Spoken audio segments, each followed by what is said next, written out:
بس میں ایک طفل مکتب ہوں، کوئی کتابت کے جوہر منوانے نہیں بلکہ درد دل کے لیے آیا ہوں۔ سنیں میری بات، آج تقاضۂ حال کیا ہے۔ میں کئی شہروں سے گزرا، کئی صوبوں میں ابھی میں گھوم کر کے آیا، میں نے دیکھا کہ بچیوں کے ہاتھ میں بینر دے کر کے انہیں روڈ پر احتجاج کے لیے کھڑا کیا گیا۔ میری سمجھ میں یہ معمہ نہیں آتا، وہ یار جو قوم بیٹیوں کو بے پردہ کرنا چاہتی ہے، تم میں اور ان کی فکر میں فرق کیا رہ گیا؟ وہ نقاب اتار کے بے پردہ کر رہے ہیں اور تم نے ہاتھ میں بینر دے کر کے بیٹیوں کو بے پردہ کر دیا ہے۔ یہ کون سا تمہارا احتجاج کا طریقہ ہے؟ تم نے بیٹیوں کو روڈ پہ کھڑا کر دیا۔ نہیں، احتجاج کا طریقہ یہ نہیں ہے۔ آؤ میری بات سن کر کے اپنے دل پہ لکھ کر کے لے کے جاؤ۔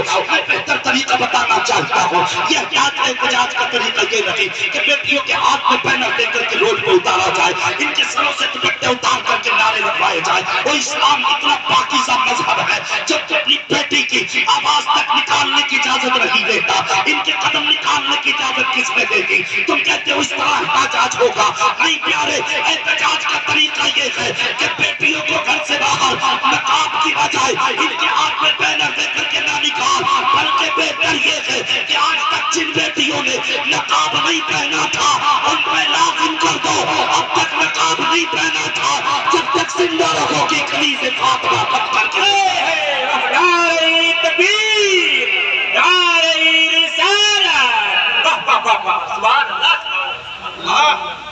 یہ احتجاج کا بہتر طریقہ ہے۔ بینر نہ دو، ان کو نقاب پہنا دو، بینر نہ دو، ان کو عزت کا لباس پہنا دو، لیکن پہنائے گا کون؟ وہ قوم پہنائے گی جس نے ٹوپی صرف جمعے کو اوڑھنی ہے، وہ قوم بیٹیوں کو سوارے گی جو کرتا پجامہ صرف عید کو پہنے گی۔ مجھے بتا تو شہید، لوگ کہتے ہیں اس نے مارا اس نے مارا، میں کہتا ہوں غلط کہتے ہو۔ سچ یہ ہے دل کے پھپھولے چل اٹھے سینے کے نام سے، اس گھر کو آگ لگ گئی گھر کے چراغ سے۔ مجھے بتا تو شہید، اگر انہوں نے نقاب کو کہہ دیا تو کلیجے پھٹ گئے۔ جب تو بے حیائی کا لباس بیٹی کو لا کے دیتا رہا تب تیری غیرت کہاں تھی؟ جب تم نے بیٹی کو آدھا جسم کپڑے پہنائے تب تیری حیا کہاں تھی؟ جب تم ننگے سر اس کو لے کر کے شادی بیاہ میں جاتا رہا تب تیرے مقدر کی حیا کہاں تھی؟ نعرہ رسالت، نعرہ رسالت۔ حضرت منشی طالب میاں صاحب قبلہ، حضرت منشی طالب میاں صاحب قبلہ، فیضان بخش اللہ میاں، فیضان بخش اللہ میاں، عرس مقدس۔ آپ تمامی حضرات جہاں ہیں وہیں بیٹھ جائیں۔ سارے بولیں، فائدہ اتنا زیادہ ہوتا ہے۔ بات کر بھی ہے، بس میری بات سنے، انداز بیان میرا بہت شوق نہیں ہے، شاید کہ اتر جائے تیرے دل میں میری بات۔ میں کسی کا دل دکھانے نہیں آیا بلکہ اپنے دکھے دل کی کہانی سنانے آیا۔ میری بات ذرا دل سے سننا پیارے۔ وہ قوم کیسے بیٹیوں کو پردے میں رکھ سکتی ہے جس نے نیم پوریاں بیٹیوں کو کر کے شادیوں میں شریک کیا؟ آج کلیجہ دکھتا ہے یار کسی شادی میں دعوت اتفاق سے۔ پہلی بات تو مولوی کو دعوت ملتی نہیں ولیموں کی، مولوی کے مقدر میں تو تیجے 40 میں لکھ رکھی لوگ، اگر چلا بھی جائے قسمت سے مولوی تو مارے غیرت کے خالی پیٹ لوگ آتا ہے، خالی پیٹ لوگ آتا ہے۔ یہ کہانی حضرت کڑوی ہوئی بات سچی ہے۔ گھروں میں ہمارے فنکشن ہوتے ہی کرتے کیا؟ مدرسے کے بچوں کی دعوت کر دی، ہاں کر دی، کر کے آگے دعوت تھی، درجی بچے بھیج دینا کھانے کے لیے۔ بہت غور سے بات سننا جو بتانا چاہتا، تم نے ولیمے میں ٹیبل لگا اور اس میں بھی تم نے 2 حصے کیے۔ امیروں کے ٹیبل الگ ہیں، غریبوں کے لیے بچھائی گئی میٹ الگ۔ اگر کوئی امیر کے ٹیبل کی طرف غریب پھٹک جائے کہتے نہیں تمہارا کھانا ادھر چل رہا ہے، شرم نہیں آتی؟ کیا یہ دسترخوان کے لائق نہیں؟ نہیں تمہارا کھانا یہ نہیں، یہ امیروں کا کھانا ہے، یہاں پہ اسٹینڈرڈ لوگ بیٹھیں گے۔ تم نے اسٹینڈرڈ کا معیار کسے دیا؟ جو کوٹ پہن کے آئے وہ اسٹینڈرڈ ہے، جو 12,000 کی گھڑی پہن کے آئے وہ اسٹینڈرڈ، جو 13,000 کے جوتے پہن کے آئے وہ اسٹینڈرڈ؟ یہ تیرا معیار ہے؟ خدا کی قسم فرشتوں سے پوچھ بلندی کا معیار کیا ہے؟ فرشتے کہتے ہیں اگر مدینے کی گلیوں میں پھرنے والا غلام بلال ہوتا ہے دامن مصطفیٰ کا تھامنے عاشقوں کا امام بنا دیا۔ پہلی بات تو مقدر سے دعوت ہوتی نہیں، ہوتی نہیں، ڈیجے میں سب سے پہلے ڈیجے میں پہلی بات تو دعوت ہوتی مولویوں کی۔ اگر نہ بھیجے لیٹ کر دیں تو کہتے بچے نہیں بھیجے، تو انہیں کیا سمجھتا ہے یہ چندہ ہو رہے ہیں؟ خدا کی قسم یہ وہ جماعت ہے اگر قبرستان میں قدم رکھ دے اللہ 40 دن کا عذاب عطا دے. اگر زمین پہ علماء نہ رہے تو کب کے زلزلے آئیں اور زمینیں پھٹ جائیں. آج یہ فرش سلامت ہے، علماء کے قدم سے سلامت ہے. تم نہیں جانتے ان کی دعائیں تقدیر بدل دیتی ہیں، تقدیر بدل دیتی ہیں. لیکن ہمارا مزاج کیا ہے؟ تیجے میں عالم پہلے آئے گا، دسویں میں مولوی پہلے آئے گا، لیکن دعوت جب ولیمے کی ہوتی ہے دعوت کر کے بندہ بھول جاتا ہے. اللہ اکبر سب کھا کے چلے گئے، تیرے دروازے پہ امیر بھی کھا کے گئے، غریب بھی کھا کے چلے گئے، عام بھی کھا کے گیا، خاص بھی کھا کے گیا. لیکن جن بچوں سے تو نے کھانے کے لیے کہا تھا دوبارہ تجھے ان بچوں کی یاد تک نہیں آئی. جب بچے دیکھ کے کوئی آیا نہیں ہے، اگر کہا جائے کہ تم نے مولانا بچوں کو نہیں بلایا تو ہاتھ مار کے کہتا یار یاد ہی نہیں رہا. وہ حیا کر تو کسے بھول بیٹھا ہے، وہ خیال کر تو نے کس کو نظر سے گرایا ہے، تو نے کس کو ذہن سے نکال دیا ہے. اور تیرے دروازے پہ کتے کھا کے گئے، تجھے مصطفیٰ کے پڑھنے والے بچوں کا خیال نہیں آیا. تیرے دروازے پہ شرابی کھا کے گیا لیکن قرآن کے قاری کا خیال نہیں آیا. تیرے دروازے پہ جواری کھا کے چلا گیا لیکن قرآن کے قاری کا خیال نہیں آیا. اور پھر کہتا غوث کا دامن نہیں چھوڑیں گے. مجھے بھی بتا تو صحیح وہ کون سا دامن ہے جو تو نے تھام رکھا ہے، وہ کون سا دعویٰ ہے محبت کا جو تو نے دل میں بسا رکھی ہے. تو کیا کہتا ہے کہ ہم نے تو کہہ دیا تھا آ جانا چاہیے. تو جانتا نہیں یہ اتنی غیرتدار قوم ہے، واقع تو مر سکتی ہے بن بلائے کسی کے دسترخوان پہ جا نہیں کرتی ہے. اس لیے کہ اس کی رگوں میں حیا اسکول نے نہیں بلکہ مصطفیٰ کے گھر مدرسوں سے عطا کی گئی. ہو جائے وہ بول بھی چلے جائیں تو فرق دور بدلا ہے. لوگ کہتے ہیں بڑی ترقی کی. کہا کیا کہ پہلے پور اور مٹھا چلتا تھا برات، اب تو مرغے بکرے چل رہے ہیں. ہاں خوب ترقی کی. ہم نے کہا اور تبدیلی بھی ہم نے دیکھی. پہلے جو تھے کھانے والے بیٹھتے تھے، کھلانے والے گھومتے تھے. آج کھلانے والے بیٹھے رہتے ہیں، کھانے والے گدھوں کی طرح گھومتے ہیں. بتائیے یہ ترقی ہے ہماری؟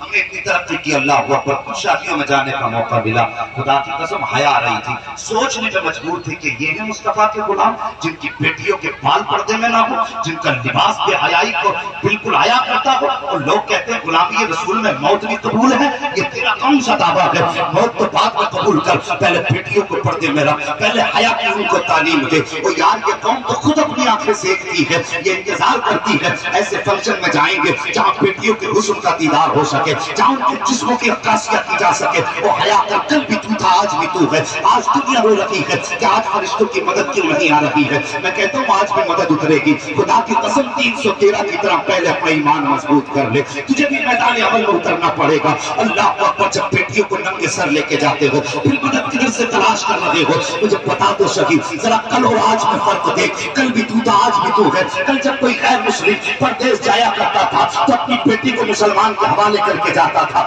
کہتا تھا یار میں پردیس جا رہا ہوں، میری بیٹی کی عزت کی حفاظت تیری ذمہ داری ہے. مہینوں میں لوٹ کے آتا تھا، بیٹی عزت کے ساتھ ملا کرتی تھی. لیکن آج میں اس قوم کے سامنے بیٹھا ہوں جس کی نظروں میں اپنوں کی عزت محفوظ رہی ہے. وہ کس رشتے کی بات کروں یار؟ کون سی قوم کا رونا رہوں؟ آج ہماری قوم کا حال یہ ہے کہ ماموں بھانجی کا رشتہ سلامت نہیں، باپ بیٹی کا رشتہ سلامت نہیں، چچا بھتیجی کا رشتہ سلامت نہیں. آج کس رشتے پہ اعتماد کیا جائے؟ جدھر دیکھو عزت کے لٹیرے بیٹھے ہیں اٹھا کر کی تاریخ. مصطفیٰ جان رحمت کا دور ہے، ابتدائی اسلام ہے. اس وقت میں اسلام کے چاہنے والوں کی تعداد بھی کم تھی، یہودیوں کی پاور زیادہ تھی. اسلام کی کلمہ پڑھنے والی اسلام کی شہزادی ایک بلیے کی دکان پر سونا خریدنے کے لیے گئی. جیسے اس نے اپنی پسند کے سونے کی طرف اشارہ کیا، مجھے یہ زیور چاہیے. سننا پیارے میں واقعہ سنانا مقصود نہیں ہے، تمہارے دل میں بس کچھ بات اتارنا چاہتا ہوں. اس نے سونے کی طرف اشارہ کیا کہ مجھے یہ زیور چاہیے. اللہ اکبر. اس نے اشارہ کیا تھا، وہ بلیا سمجھ گیا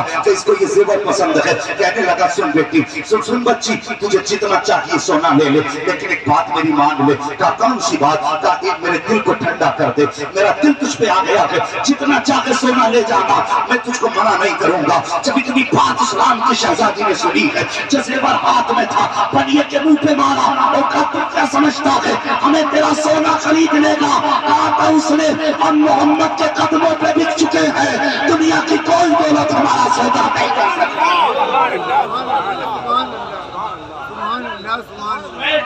یہ تیرے میرے گھر کے حالات ہیں. آج آج بیٹیاں ذرا سے لالچ لا سے دین کی زیور عزت کو برباد کر دیتی ہیں. تمہیں یہ کیا کہیں گے لفنگے جو تمہیں ٹکو ٹکو کا لالچ دے کے لوٹ لیتے ہیں. پوری کائنات میں کہ تمہیں وہ نہیں دے سکتی. خدا کی قسم جو زہرا کے بابا نے تمہیں دیا مصطفیٰ نے دیا وہ کوئی نہیں دے سکتا. پوچھو کیا دیا تمہیں؟ مصطفیٰ نے جگر کا ٹکڑا کہا. اس سے بڑی دولت کیا ہو؟ جب بیٹیوں کو مارنے میں فخر کرتے تھے, جب گلا گھونٹنے میں فخر تھا, جب زندہ دفن کرنے میں فخر تھا, تب میرے نبی نے کہا تھا میری فاطمہ میرے جگر کا ٹکڑا ہے. اگر میرے حضور یہ نہ کہتے اور بیٹی کو عزت نہ دیتے تو خدا کی قسم آج زمین پہ بیٹیاں نظر تک نہیں آتی. آج جب بیٹی گھر سے ننگے سر نکلتی ہے تب اسے مصطفیٰ کی یاد کیوں نہیں آتی؟ جب آج کا لفنگا ٹکو کا لالچ دے کر کے بیٹیوں کی عزتیں لوٹتا ہے, کل جب فرار ہو جاتی ہے تو آتا منشی جی تعویذ دے دو. بیٹی بھاگ گئی, کسی کو پتہ نہ چلے, ایسے ہی لوٹ آئے. تم نے 18 سال کیا پرورش کی اپنی بیٹی کی؟ بتا 18 سال تک کیا پڑھایا تھا؟ پوری زندگی اپنے گھر کے اندر بے حیائی کا سبق پڑھاتا رہا. آج جب گھر سے فرار ہوئی تو منشی جی ایک تعویذ سے تیری بیٹی لوٹا دے. تیری 18 سال کی غلطی پہ ایک تعویذ پردہ نہیں پڑ سکتا. گھر کے حالات بدلے. میں تاریخ کی بات کر رہا تھا جب اس نے کہا کہ نہیں تیرا زیور نہیں خرید سکتا. توجہ ہے نا آپ لوگوں کی؟ ابھی جاگ رہے ہیں سارے لوگ؟ اللہ سلامت رکھ کے ذرا بول دیں یا رسول اللہ. ہاں سبحان اللہ. بس سنیں میری بات. اس نے کہا جتنا چاہے زیور لے لے لیکن میرے دل کو ٹھنڈا کر دے. اس نے زیور پھینکا. وہ سمجھ گئی نیت خراب ہے, وہاں سے نکلی. جیسے نکلی وہاں سے نا وہ بھی دکان سے باہر آیا. اس نے اسلام کی شہزادی کا ہاتھ پکڑ لیا, کھینچنے لگا. تو مرتا کیا نہ کرتا. بچی نے ایک آواز دی, ہے کوئی غیرت دار جو اس بیٹی کی آبرو بچا سکے؟ اتنی بات کہی اسی بازار میں کلمہ پڑھنے والا نبی کا سبزی کی دکان پہ سبزی خرید رہا تھا. جیسی آواز اس کے کانوں سے ٹکرائی تو یار تھیلا چھوٹ گیا. ادھر دوڑا جدھر بچی کی آواز آئی تھی. وہاں گیا, جا کے دیکھا اس یہودی نے ہاتھ پکڑ رکھا ہے. جانے کے بعد تلوار کا دستہ مارا, ہاتھ الگ کیا. بیٹی کو کمر کے پیچھے کر کے کہنے لگا ہمت ہے تو ہاتھ لگا کے دکھا, اب اس بیٹی کا بھائی آ گیا ہے. اللہ اکبر. اتنی بات کہی. اس نے جب دیکھا مسلمان ہے, ادھر اسلام کے کلمہ پڑھنے والے نے تلوار نکالی. کہا ہے کوئی جو میری بہن کو ہاتھ لگا سکے؟ جب اس نے ہاتھ کی تلوار لی وہ یہودی چیخ کے کہنے لگا لوگوں بازار بھی ہمارا, مارکیٹ بھی ہماری, تعداد بھی ہماری زیادہ ہے. دیکھو ایک کلمہ پڑھنے والا ہمیں کتنی جرأت کے ساتھ لوٹار رہا ہے. اس کی ایک آواز دینے کی بات دیر ہوئی کہ سینکڑوں تلواریں میدان میں نکل آئی. ایک مومن کے سامنے سینکڑوں یہودیوں کی تلواریں. کسی نے کہا تیری کیا لگتی ہے, کسی نے کچھ طنز کیا, کسی نے کچھ کہا. اس نے کہا میں کچھ نہیں جانتا, بس اتنا جانتا ہوں اس نے بھائی کہہ کے آواز دی ہے. اب یہ میری بہن لگتی ہے, جب تک میں زندہ ہوں کوئی اس کی عزت پہ ہاتھ نہیں ڈال سکتا. مجھے بتا تو سکی, کل بھی اسلام میں کلمہ پڑھنے والے تھے جو ہزاروں میں کھڑے ہو کر کے ایک کی آبرو بچایا کرتے تھے. آج ہمارے بیچ ہماری بیٹی کی عزت محفوظ رہی ہے. بتا تو صحیح ہم کس راہ پر جا رہے ہیں, ہم کس ڈگر پہ چل رہے ہیں, ہمارے نعرے کتنے سچے ہیں, ہمارے دعوے کتنے سچے ہیں. دل پہ ہاتھ رکھ کے بتا. اب جب سینکڑوں تلواریں آئی ہیں,